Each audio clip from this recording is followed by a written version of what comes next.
Hola, ¿qué tal? Bueno, yo soy Lorena del canal No Soy Sibila y hoy vengo con un vídeo de recomendaciones para el Leo Autoras Octubre, que como sabéis es una iniciativa que se hace en octubre para impulsar la lectura de autoras.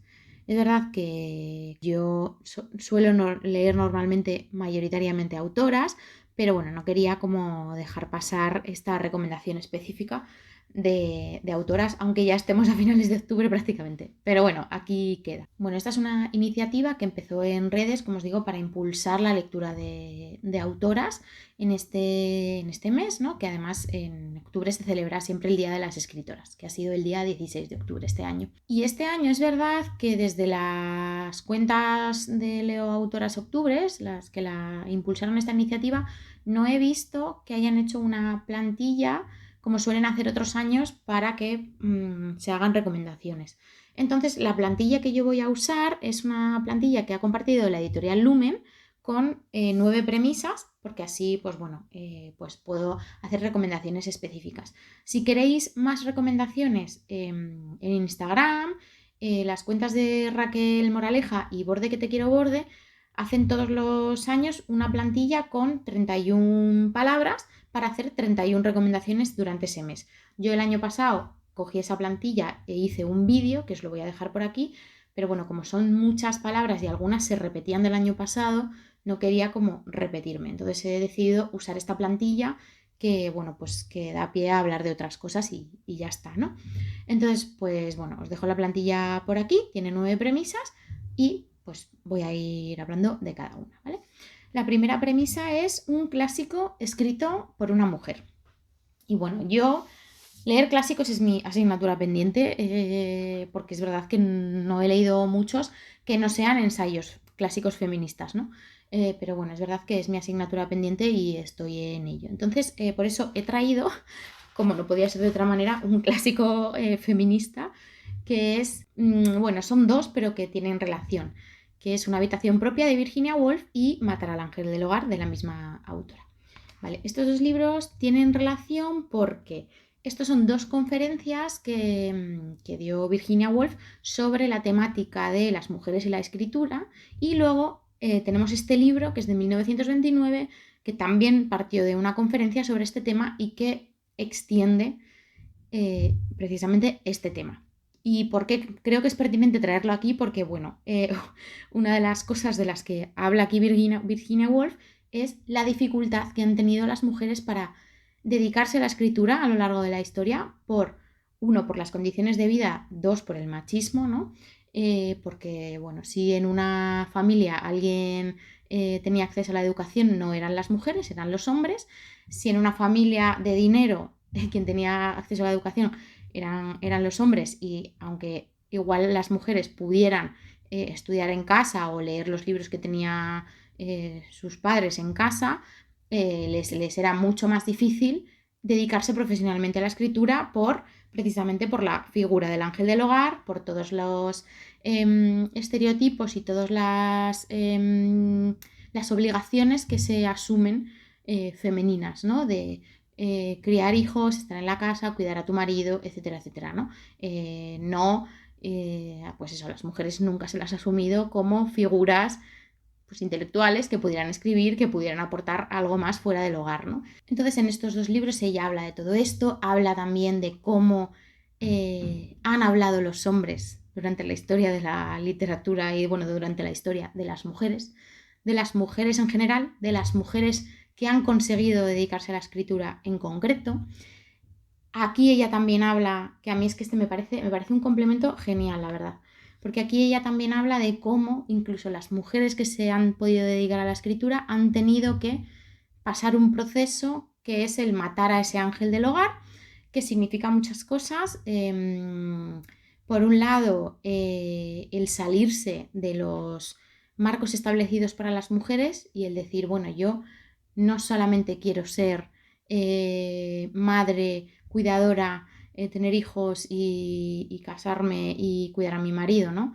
Sino que yo quiero también hacer estas otras cosas, ¿no? Ser creativa, escribir, etc. Y también han tenido que matar al ángel del hogar en el sentido de que han tenido que matar al propio crítico o a la propia mirada externa que les impedía escribir de verdad lo que querían escribir, porque al igual que hay unos estereotipos para lo que debían hacer las mujeres, también hay unos estereotipos para las temáticas o las maneras o los modos en los que tenían que escribir las mujeres, ¿no? Entonces ella habla, por ejemplo, de cómo una mujer no puede tener una escritura muy vehemente, ¿no? Porque se la considera una borde, una mandona, una tal, cuando a un hombre si tiene una escritura vehemente, pues se le considera otros adjetivos normalmente positivos, ¿no?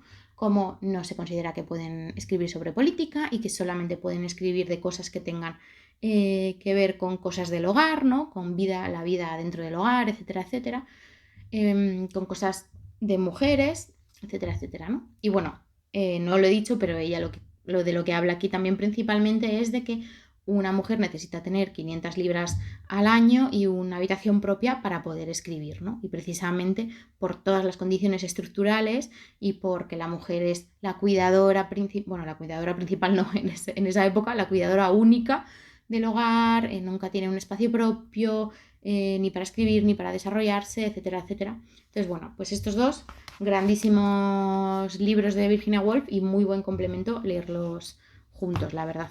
Vale, la siguiente premisa es obra de una autora latinoamericana. Y aquí he querido traer Sensación térmica de Maite López, que bueno, yo lo leí hace un par de años. Bueno, Maite López es una autora mexicana y aquí nos cuenta la historia de Lucía, que es una chica mexicana que consigue una beca para hacer el doctorado en Nueva York. Y en el programa de doctorado conoce a una chica colombiana que se llama Juliana y esta chica comienza a tener una relación con uno de los profesores de este programa de doctorado, un profesor pues, más mayor que ella, un profesor que además se le conoce por tener relaciones con alumnas, etcétera, etcétera. Vamos, pues bueno. Y Lucía se va dando cuenta poco a poco, por el comportamiento de su amiga, por cosas que va viendo, de que pues, Juliana está metida en una relación de maltrato, ¿no? De que este hombre la maltrata. Y al mismo tiempo esto la hace a ella retrotraerse a su infancia, porque su padre pues maltrataba a su madre y la maltrataba a ella, ¿no? Y entonces pues a través de lo que ve, lo que le sucede a su amiga, también recuerda, ¿no? Y nos va contando pues lo que pasaba en su casa, ¿no? Y bueno, pues es un libro en el que se trata muy bien el tema de la violencia machista, se trata también muy bien el tema de las expectativas para las mujeres, ¿no? De las expectativas de cuidado, por una cosa que sucede que no quiero contar porque destripo un poco la trama, ¿no? Y bueno, me gustó mucho este libro, es muy interesante cómo la relación de las dos amigas, cómo va abordando o se va viendo cómo esta relación de maltrato se va descubriendo, se va poniendo sobre la mesa. Hay un momento en el que Lucía va a una psicóloga para hablar de esto, la psicóloga le da como un test para que pueda como dilucidar si está su amiga en una relación así, y es muy muy revelador un montón de cosas. O sea, a mí es un libro que me gustó mucho, se lee, es muy cortito, se lee muy rápido y está muy bien tratado el tema. O sea, a mí me gustó mucho y hacía tiempo que no hablaba de él, así que por eso lo he querido traer aquí. La siguiente premisa es libro de cuentos escrito por una mujer. Y aquí yo quería traer Soy una tonta por quererte de Camila Sosa Villada, que bueno, es la célebre autora de Las Malas. Con Las Malas yo creo que conquistó a todo el mundo porque es una novela espectacular, la verdad. Pero yo tengo que decir que a mí me gustó más todavía este libro. Estos relatos me parecieron increíbles, me parecieron totalmente Camila Sosa Villada. O sea, Camila Sosa Villada tiene una voz muy específica, muy especial, muy original y a la vez muy reivindicativa. A mí me gusta mucho. En estos relatos, aparte, bueno, son relatos diversos en los que se habla, pues muchas veces se habla de mujeres trans, ¿no? De vivencias de mujeres trans, de personas queer, etcétera, etcétera. Y me parece que son muy originales, que presentan personajes muy complejos, pero otra cosa muy interesante que hace Camila Sosa Villada es que presenta una genealogía de las personas queer, de las mujeres trans, trans, travestis, etcétera, etcétera, que en Argentina travesti se usa como sinónimo, ¿no? O sea, no es como en España que que tiene una connotación más negativa, ¿no? Y lo que hace ella es que presenta una genealogía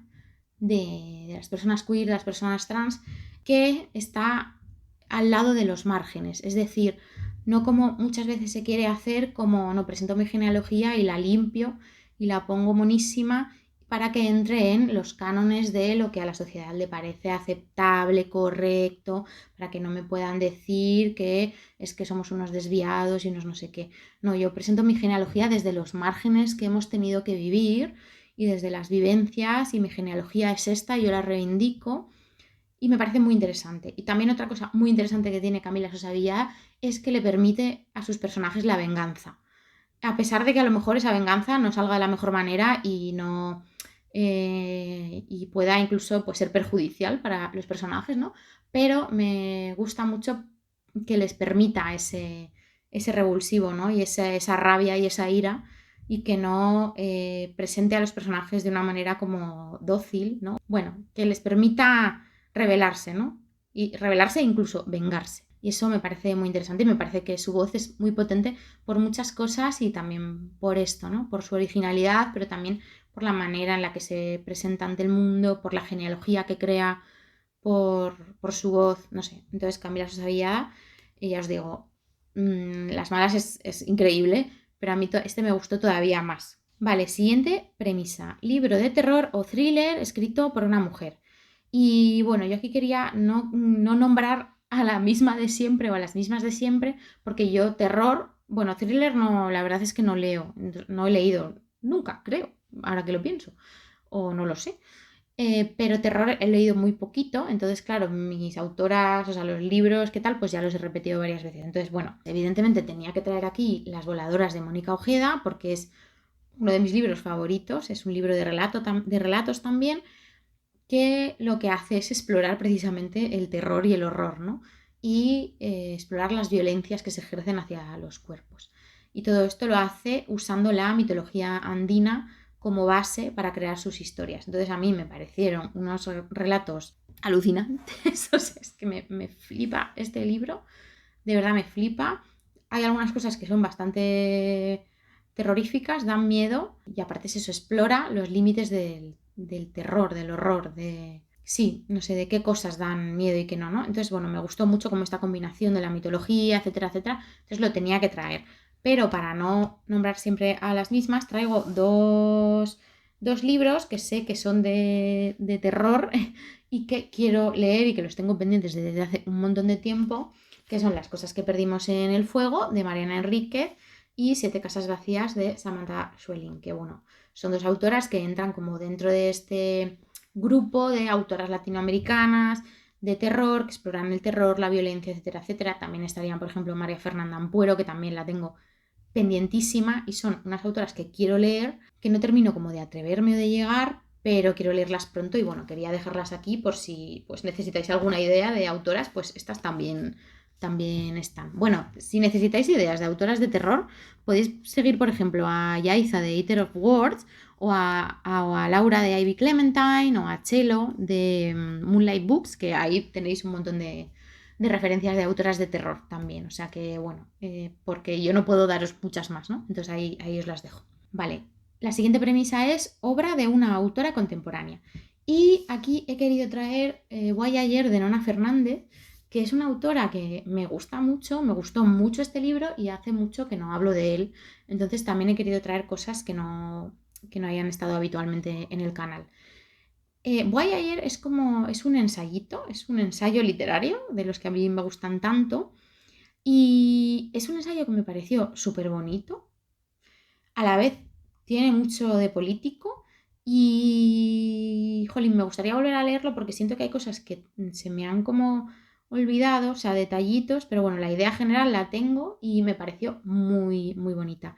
Bueno, lo que pasa aquí es que la autora lo que hace es que escribe a partir de unos episodios que sufre su madre sufre desmayos, y cuando se despierta no se acuerda de nada, no se acuerda cómo se ha desmayado, no se acuerda qué le ha pasado, etcétera, etcétera, ¿no? Y entonces pues se empieza a ir al médico, le hacen exámenes neurológicos y Nona Fernández se da cuenta de que las imágenes que aparecen en los escáneres se parecen mucho al firmamento, ¿no? O sea, a las estrellas, ¿no?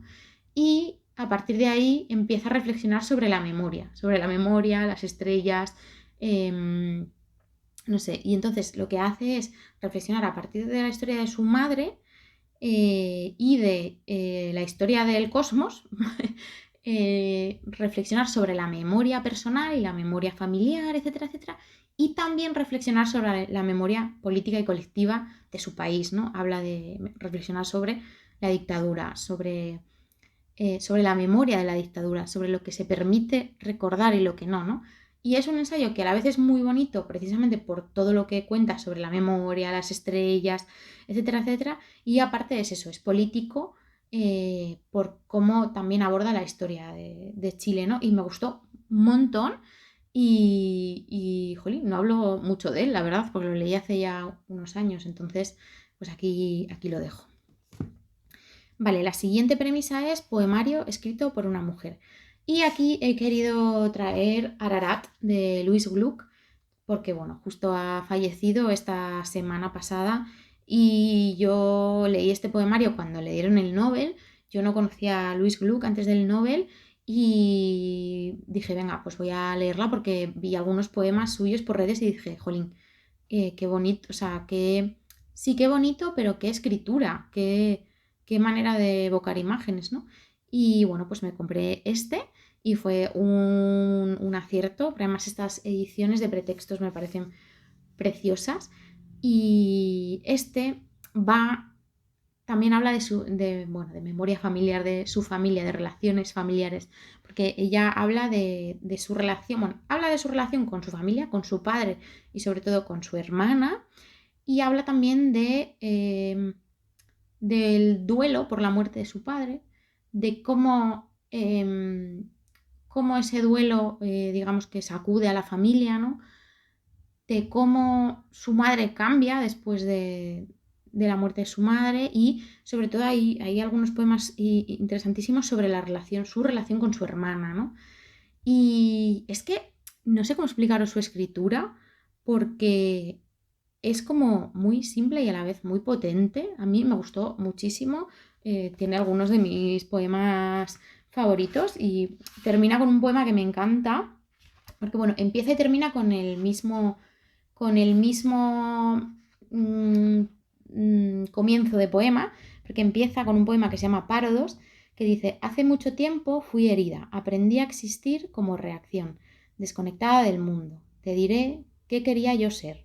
Un artilugio capaz de escuchar, inerte no, inmóvil, un trozo de madera, una piedra.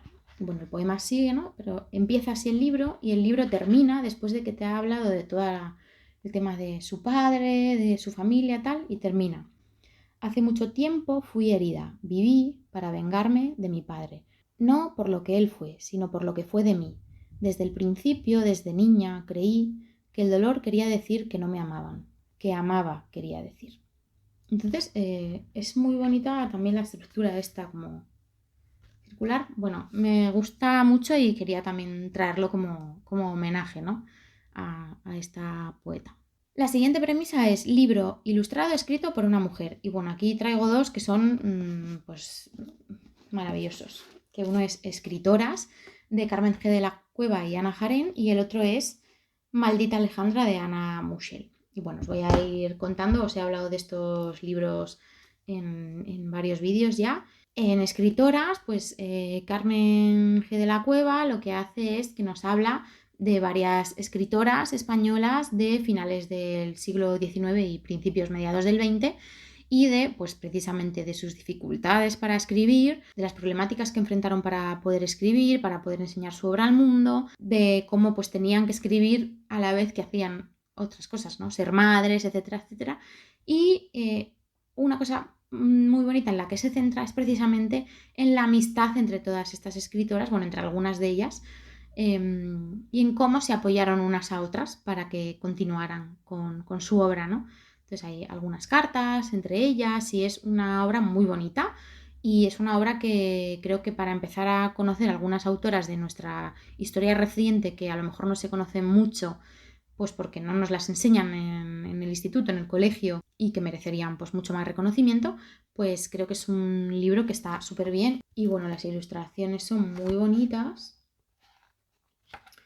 Es un libro precioso, es un libro además que te sirve para querer buscar más, leer más, tiene muy buena bibliografía, habla de varias investigadoras que han investigado este tema antes y bueno, es un libro muy, muy chulo, la verdad, a mí me gustó mucho y como os digo, para alguien que quiera empezar a conocer a estas autoras es un regalazo, la verdad. Así que aquí lo dejo. Y luego tenemos Maldita Alejandra de Anna Muschel, que también es precioso, ilustraciones preciosas también, lo tengo firmado. Este fue el primer desayuno al que me invitaron y pude conocer a la autora y fue precioso, fue un espacio muy bonito porque pudimos hablar también de salud mental, bueno, hablamos de temas que nos tocan mucho a todas. Y bueno, Anna Muschel, que es de verdad un amor de persona, la verdad, me pareció majísima. Y aquí lo que nos cuenta es su historia personal, porque ella en un momento dado empezó a sufrir episodios muy fuertes de agorafobia, ¿no? Entonces, pues esto, claro, la llevó a encerrarse mucho en su casa, bueno, pues evidentemente le costaba salir y, bueno, lo pasó muy mal y se refugió en la figura de Alejandra Pizarnik, ¿no? Y en su propia historia con el sufrimiento psíquico y demás, ¿no? Entonces, pues lo que hizo fue como leer todo lo que había de Alejandra Pizarnik, sus diarios, su poesía, etcétera, etcétera, ¿no? Toda su obra y pues Alejandra Pizarnik se convirtió casi en un fantasma que la acompañaba, ¿no? Y la acompañó en todo su proceso de mejoría, ¿no? Y entonces pues es una cosa híbrida entre la historia personal de Anna Muschel y la biografía de Alejandra Pizarnik, porque pues te cuenta su biografía mientras te va contando su historia. Entonces está muy bien como obra de divulgación sobre la figura de Alejandra Pizarnik, también como eso, como obra para iniciarse y para que te genere interés su obra y su figura. Y bueno, también está bien como obra para hablar de, pues eso, ¿no? Del sufrimiento psíquico, pues de cómo pues, es importante tener una red de apoyo, hablar del tema, etcétera, etcétera, ¿no? Entonces es un libro muy bonito y aparte es eso, que te acerca a la figura de Pizarnik de una manera también muy bonita y se nota que está hecho con muchísimo cariño hacia su figura y bueno, y las ilustraciones son preciosas y a mí este libro me encantó, me gustó muchísimo. La siguiente premisa es obra de una autora española. Y yo aquí he querido traer Un señor cualquiera de Mercedes Pinto, que es una obra de teatro de esta autora maravillosa e increíble que ya lo he contado varias veces, pero bueno, ella se tuvo que exiliar de España porque dio una conferencia que trataba sobre el divorcio como medida higiénica. Me encanta el título. Y bueno, ella dio esta conferencia en 1923 en plena dictadura de Primo de Rivera y se tuvo que exiliar a Uruguay. Y fue ahí donde escribió esta obra y donde se presentó esta obra, se interpretó y demás.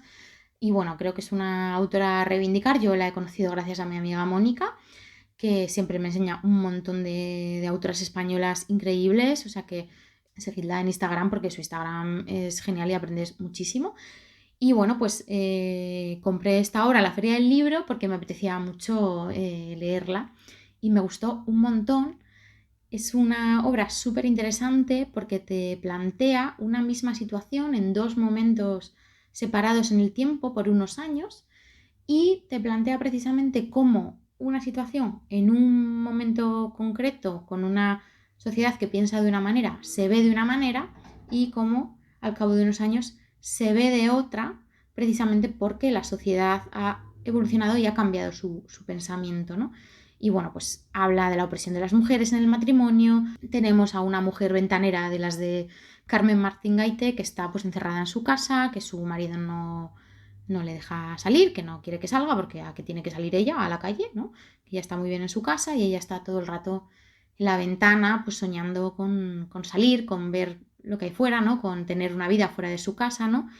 Y bueno, a partir de ahí se desarrolla la trama y la situación que luego se va a repetir en el tiempo posteriormente y que va a dar lugar a reflexiones precisamente sobre la situación de las mujeres en la sociedad, sobre cómo poquito a poco pues se ha avanzado en ciertos pensamientos, ¿no? Y bueno, pues una obra de teatro que siento que fue muy pionera también en plantear ciertos temas sobre la opresión de las mujeres, al igual que con su conferencia sobre el divorcio, ¿no? Porque además Mercedes Pinto vivió en una relación de maltrato a manos de su marido, y entonces ella por eso reivindicaba que las mujeres pudieran divorciarse, ¿no?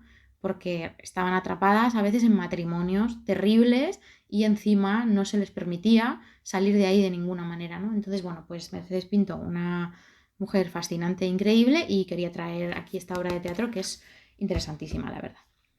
Y la última premisa es ensayo escrito por una mujer. Y bueno, aquí, por no ser pesada con Nerea Barjola y microfísica sexista del poder, que hay que leerlo, traigo otro ensayo imprescindible, súper imprescindible, que es Mujeres, raza y clase, de Angela Davis, que es un ensayo buenísimo, un ensayo que fue pionero en tratar la intersección de las opresiones, ¿no? Pues entre la opresión machista, la opresión de clase y la opresión racista, ¿no? Fue de los primeros ensayos que se publicó sobre este tema, se publicó en 1981, en el mismo año en el que se publicó un ensayo de Bell Hooks que se llama ¿Acaso no soy yo una mujer?, que fueron pues, los dos ensayos pioneros en investigar sobre este tema. Tengo que decir que para mí este es mejor, que está mejor documentado y está mejor mostrado lo que quiere decir que el de Bell Hooks, que para mí es un texto más activista, más que de demostración de cosas, no sé cómo explicarlo, ¿no? Más que un texto teórico con una buena base. Pero bueno, ambos ensayos son importantes, ¿no? Entonces, por eso traigo aquí Mujeres, raza y clase, porque bueno, ella habla desde, se retrotrae a tiempos de la esclavitud en Estados Unidos, ¿no? Y habla también de cómo se ha investigado la figura femenina y al mismo tiempo en relación la masculina dentro del entorno de la esclavitud. La figura de la mujer negra y del hombre negro dentro del contexto de la esclavitud se ha investigado desde un prisma muy concreto, que estaba pues, velado por una mirada patriarcal, etcétera, etcétera, aparte de por la mirada racista, ¿no? Pero entonces ella a partir de aquí va hablando de cómo funcionan estas intersecciones en las opresiones, y es súper interesante, súper esclarecedor también, pues cómo dentro del movimiento sufragista en Estados Unidos se permitió que las mujeres racistas del sur echaran a las mujeres negras. Bueno, es una historia que hay que conocer, porque a veces desde el feminismo hegemónico se nos cuenta de una manera y aquí Angela Davis te demuestra que no fue de esa manera, ¿no? Que se permitió a los supremacistas blancos meter la mano y que hubo racismo dentro del movimiento sufragista y bueno, muchas cosas, ¿no? Y de precisamente cómo interseccionan las opresiones y cómo ser feminista no te quita lo racista, ni lo clasista, ni viceversa, y cómo para trabajar las cosas hay que trabajarlas todas, ¿no? No solo una. Y bueno, pues nada, un ensayo importantísimo y que creo que además viene muy bien en este tema de Leo Autoras Octubre, porque pues para plantearnos que no solo hay que leer autoras, sino que hay que leer autoras de diferentes orígenes, de diferentes clases, etcétera, etcétera, ¿no? Sino que ya que estamos intentando que nuestras estanterías, ¿no? y nuestras lecturas sean más diversas, porque leamos, no solamente leamos a hombres, que es lo que predomina, también hay que abrir estas lecturas en estos otros sentidos, ¿no? Entonces, bueno, pues eso os quería contar hoy, estas recomendaciones para el Leo Autoras Octubre y Leo Autoras todo el año. Y nada, espero que os haya interesado. Contadme si habéis leído alguno de estos libros o si os interesan. Si me queréis responder a alguna de estas premisas en comentarios, pues me encantaría y me hace mucha ilusión así poder leeros y ver qué es lo que os interesa leer, qué recomendaciones puedo coger de ahí, ¿no? De a lo mejor autoras que no conozca y demás. Y nada, si habéis llegado hasta aquí y me ponéis una plumita o un lápiz, un emoji de una plumita o un lápiz en los comentarios, pues me haría mucha ilusión porque así sé que os ha interesado. Y nada, pues eso es todo por hoy. Espero que tengáis muy buena semana y os mando un besazo gigante. ¡Mua!